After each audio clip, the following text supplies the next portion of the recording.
राजा कृष्णदेव राय दूर दूर तक मशहूर थे।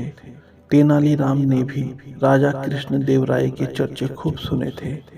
तेनाली ने सुना था कि राजा चतुर और बुद्धिमानों का सम्मान करते हैं, इसलिए उसने सोचा कि क्यों ना राज दरबार में जाकर हाथ आजमाए जाएं।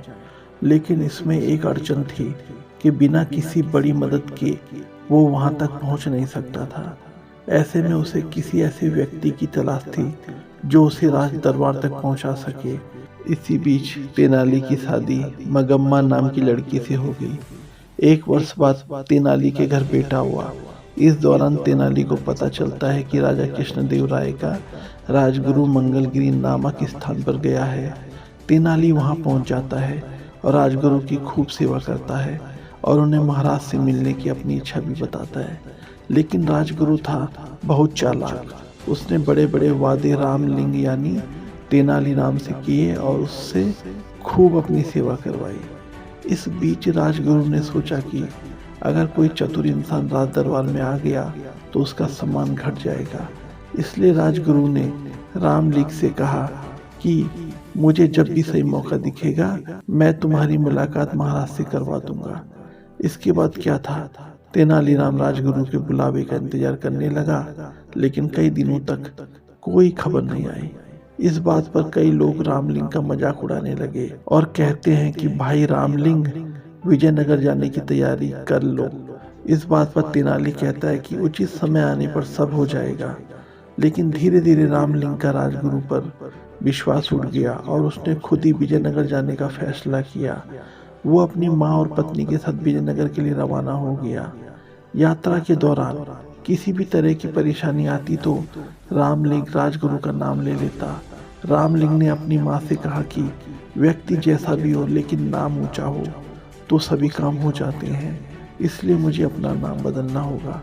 महाराज कृष्णदेव राय के प्रति अपना सम्मान प्रकट करने के लिए मैं भी अपने नाम के साथ कृष्ण लगाऊंगा।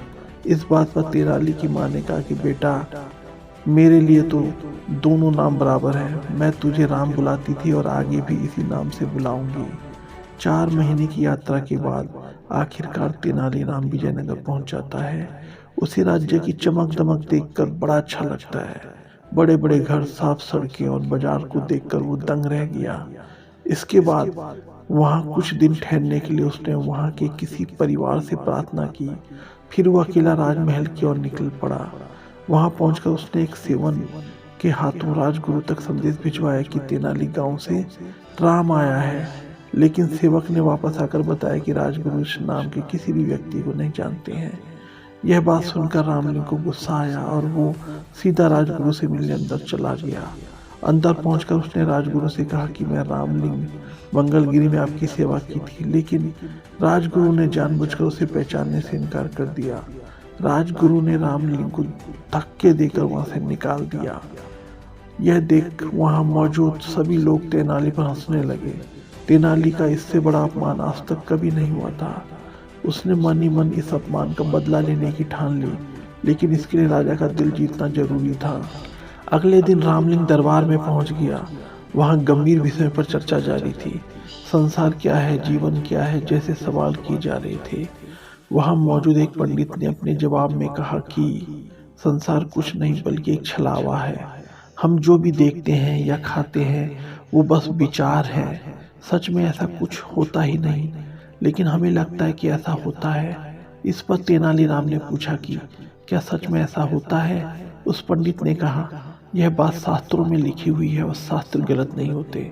लेकिन तेनालीराम को अपनी बुद्धि पर पूरा विश्वास था, इसलिए उसने वहां मौजूद सभी लोगों से कहा कि क्यों न पंडित जी के विचारों की जांच की जाए। महाराज की तरफ से आज दावत का आयोजन है, हम सब खूब खाएंगे, लेकिन पंडित जी कुछ नहीं खाएंगे। पंडित जी बिना कुछ खाए भावना करेंगे कि वो खा रहे हैं। तेनालीराम की इस बात पर वहां मौजूद सभी लोग हंसने लगे। पंडित जी सबसे पानी पानी हो गए।